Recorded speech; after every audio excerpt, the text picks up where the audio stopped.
My bunny lies over the ocean. My bunny lies over the sea. My bunny lies over the ocean. So bring back my bunny to me.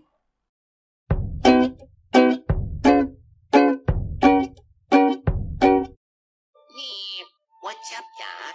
What's up, YouTube, and welcome back to another episode of Going Down the Rabbit Hole. The last video, if you missed it, I talked about lots of random stuff in the World Cup, as well as just some random other facts that we ended up going and finding out about. Check out my last video. I did like a 10-second explanation at the beginning about what this series is about. First topic, the carrot of today's episode. I decided on carrot because I thought it's going down the rabbit hole. The root is the starting point, the first topic. The root vegetable, carrots, bunnies, rabbits. I thought it would make sense, you know? Yeah, all makes sense.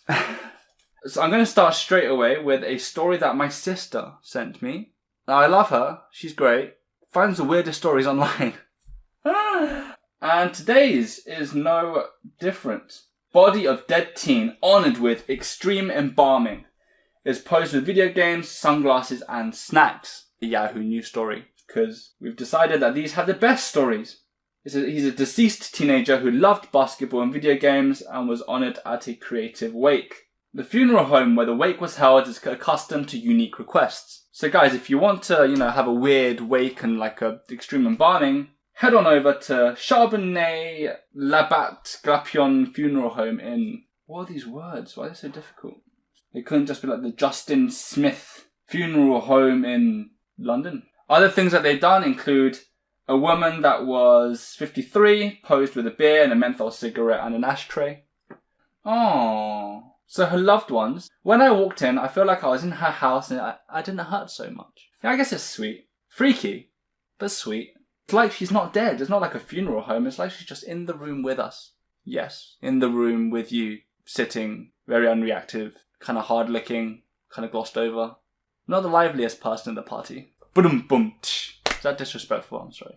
So apparently this thing is called extreme embalming. Apparently very popular in Puerto Rico, which is actually where what inspired this haircut, this turtle shell on my head. Bad Bunny, Bad Bunny. Oh, I'm Bad Bunny with the Bad Bunny haircut. Going down the rabbit. This is all making sense.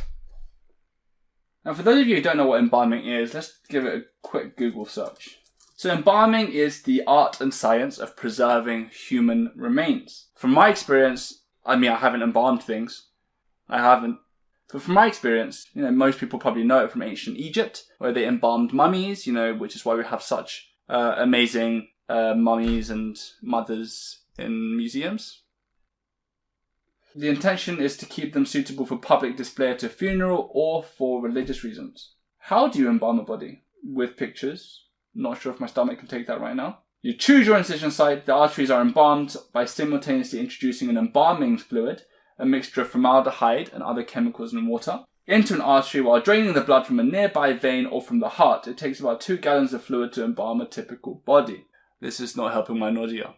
Dum dum dum dum. How much does an embalmer make per hour? A embalmer can earn an average wage in the range of $32,000 to $48,000 on a yearly basis. That's not bad, Although that's a lot of dead people that I have to play around with. So I studied biomedical sciences, and so I am not unfamiliar with, seeing dead bodies and corpses during my anatomy classes and stuff. From what I remember, formaldehyde makes people hungry. My friend, I think he studied medicine, did neuroscience. He told me that when he was in the dissection lab and he was looking at, he had formaldehyde, his body parts, some of the muscle does look kind of like beef jerky. And he remembers just thinking, I'm really hungry. And he just really wants to get out and have some beef jerky.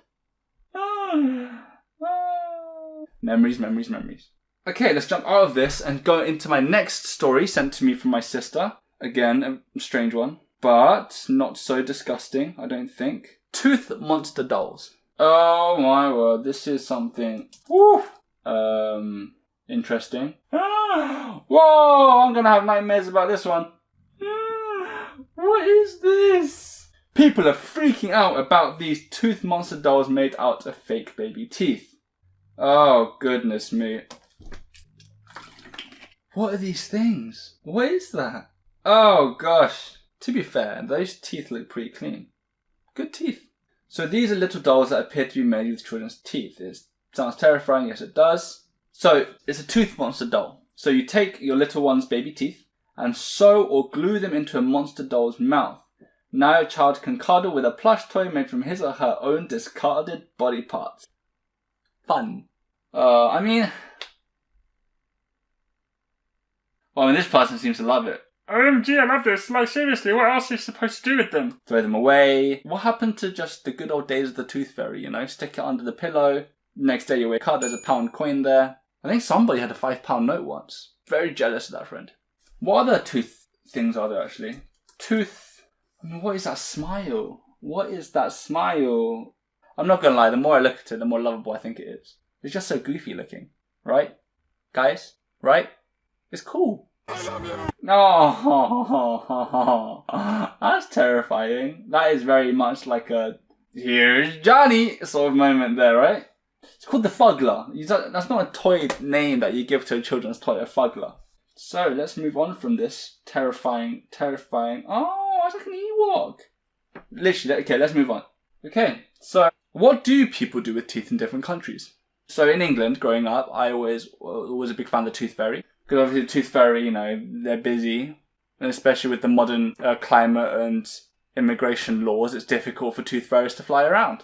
Alternative traditions to the Tooth Fairy. Because I believe in Korea they used to throw the teeth onto a roof and expect, like, the story was like a bird would come pick it up or something. Different country teeth traditions. 7 Tooth Fairy traditions from around the world. This is mentalfloss.com. Must be a website just all about teeth. Oh, there's apparently a National Tooth Fairy Day on August 22nd. So we have, in America and other English-speaking countries, the Tooth Fairy is the normal thing. I think there were one of a few nights where actually I didn't get money. I just woke up and the tooth was still there. Tooth Fairy must have been busy. Last year, the going rate was an average of $4.66 per tooth, which isn't bad because if you think about how many teeth you actually lose. So your child will lose all 20 of their baby teeth normally.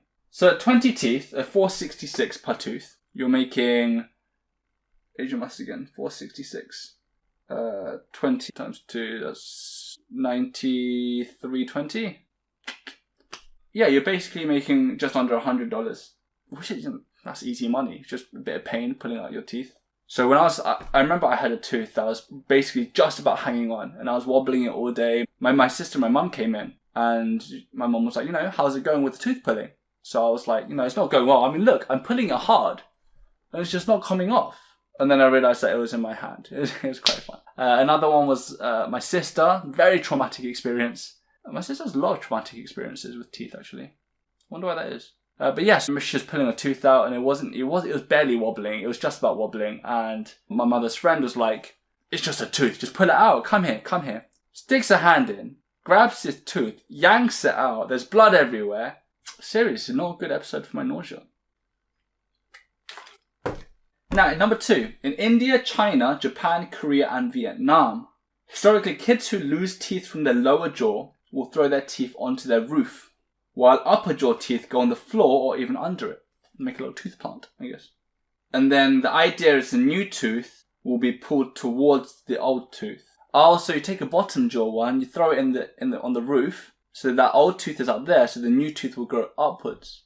Now imagine if that was actually how it worked, and you got it mixed up, and you just got a tooth from the lower jaw, and you plant it in the ground, and then you start getting like a warish thing going on, like a vampire. I don't know. That's not all though, because as the tooth-losing kiddo tosses their teeth, they sometimes yell out a wish that the missing tooth be replaced by the tooth of a mouse. What? Oh, I see. So no. So it's because mice and rodents, they have teeth that constantly grow, right? Which is why mice are constantly grinding their teeth down. So it just means, they want teeth that will continually grow. Right?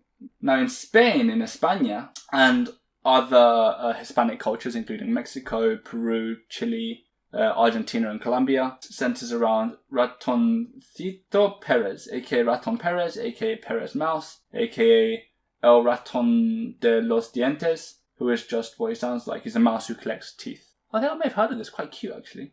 So like the Tooth Fairy, Perez, the mouse, goes around and collects teeth that have been lost and put under a child's pillow. Replace it with a gift, not always money. Oh, and then there's like an extra thing. So some Argentinian kids will change it. So they take the tooth, put it in a glass of water. And then when they wake up, obviously from all this running around, Raton Perez is thirsty, drinks all the water, leaves the gift in the glass. There's a whole museum in Madrid. That's sick. Page not found. Thank you. Iraq, Jordan and Egypt. Middle Eastern countries, they also toss it into the sky. In South Africa, they put their baby teeth into the slippers, not under the pillow. In Le France, congratulations France by the way, second World Cup win. The French also abandoned their teeth to their own little mouse, which is La Bonne Petite Souris. I just don't understand how you read French. The tiny mouse will procure teeth left under pillows, replacing them with either cash or sweets. So basically, the sweets. Okay. In Mongolia, which is Central Asia, just above China, I believe, it's traditional to put the tooth into some fat and feed it to a dog. Poor dogs. It says, don't try this at home. This is done because they want the grown-up tooth to be as strong as the dog's teeth. If there's no dog, bury it by a tree so that the new tooth has strong roots. I like when there's like a meaning to things. So you feed it to your dog. Please don't. You feed it to your dog so that it will be strong as a dog's tooth, or you plant it under a tree so that your teeth will have strong roots. Or you throw it in the air so that your teeth grow upwards, or plant it so the teeth go... I just love it. Okay, so moving on. Something about Coca-Cola here, actually. Did you know, actually, this reminds me, Coca-Cola, I believe, changed the colour that Santa Claus wears. I also apparently know that I learned that Santa Claus was actually originally wearing green, but then started wearing red because Coca-Cola started branding it as him wearing red. But apparently that's not true. Okay, so I grew up to some lies. Cool. Cool.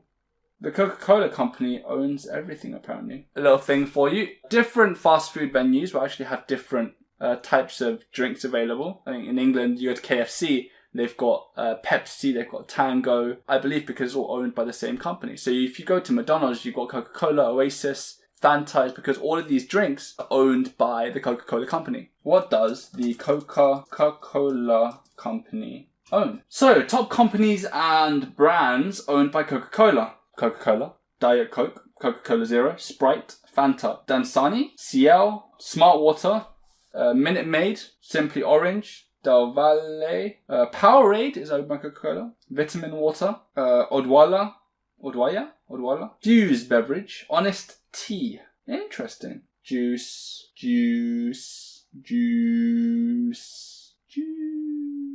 And what about Pepsi? What does Pepsi own? So globally, PepsiCo owns, or is some way mixed in with, Lay's, otherwise known as Walkers in the UK, Mountain Dew, Gatorade, Tropicana, Diet Pepsi, 7-Up, Doritos, Quaker Oats, Cheetos, Pepsi, Mirinda, Lipton, Ruffles, Tostitos, Aquafina, Pepsi Max, Brisk, Sierra Mist, Fritos, Diet Mountain Dew, Starbucks. Oh, okay. So PepsiCo and Starbucks formed the North American Coffee Partnership. Yeah, and Walkers, I believe PepsiCo owns the rights to sell Lay's in England. And they've renamed it Walkers, I believe. I don't know. Oh, I used to love Walker's crisps. My favourite flavour, I think, a bit of cheese and onion. Ooh, maybe not. Prawn cocktail. Worcestershire sauce.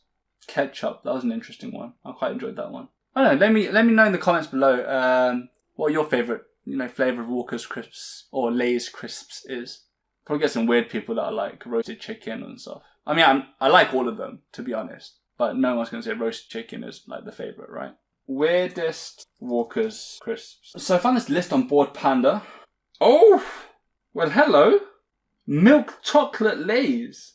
Oh yeah, I remember actually, but I used to open up a pack of cheese and onion Walker's crisps and dip that in Nutella. And that was amazing. Like, I definitely, give it a go. I converted my entire family to trying it and they all loved it. It's probably what gave me cancer. Oh man, who knows? My diet was not great. Pigs in a blanket Pringles. Ooh, gosh. Grilled cheese and ketchup sandwich. Alright. Bacon mac and cheese. Oh, mac and cheese. Wasabi and ginger. Butter garlic scallops. Ooh, Lay's, please. Cinnamon sugar, white chocolate and peppermint. Cinnamon bun. Ooh. Chicken and waffles. Why is that a thing, by the way? I've never actually tried it, but I mean, I like waffles and I like chicken. So chicken and waffles. I guess that makes sense, right? Blueberry. Is that a Japanese thing? Japan has some weird stuff. Like some amazing stuff. I feel like Asia has the best snacks. I mean, don't get me wrong. I love a bit of a Western snack, like strawberry laces or like the rainbow fizzy belts that you get from like Tesco. Oh man, I haven't had sweets in so long. Oh. Cajun squirrel, that was a thing in England. My favourite weird one that I've only ever tried once and I haven't been able to find it since was a vanilla ice cream flavour Monster Munch. That was amazing. Like from what I remember, that was one of the best packets of anything that I've ever opened in my life. Now Asian snacks, I do love them. Let's take a look at a few actually. East Asian snacks you can shamelessly buy from Amazon. I'll see if I can find some of my favourite ones here. And then maybe one day I'll do a little, if you guys are interested, I'll do a little mukbang. I'll just kind of eat them, show you what it's like. Pocky, in Korea we've got pepero. Shrimp crackers. Seokgang, that's a classic. Koreans will have that with a bit of a drink. Oh man, the things that cancer stopped me from doing. Matcha Kit Kats. I remember I bought these in Japan actually. Basically green tea, right? Cheesecake. I think it was lemon cheesecake. Kit Kats. Wherever it was amazing. I remember one time I was at uni, there was a small mini pack of Kit Kats. Like green tea Kit Kats I think it was, that somebody left in our kitchen. It was there for like 3 days. So I thought, you know what? It's in our communal kitchen. Now these are one of the rules, right, at uni. If you have a named space or like a locker or cupboard, this belongs to this person. But if you leave it on somewhere at the kitchen table for like 3 days, that's up for grabs. Like I'm having that. You know, if it's in my cupboard, you don't touch it. Even if I don't lock it, you don't touch that. But if you've got like a communal area where you have your food, you know, it's a nice way to get to know people as well. Don't be that stingy guy who just stops people touching all your food. You make it clear that this is everyone, let's get together and share it. And then this is mine, don't touch, or I will eat you. Choco pie, classic Korean snack. It's just a bit of cake covered in chocolate, a bit of marshmallow in the middle.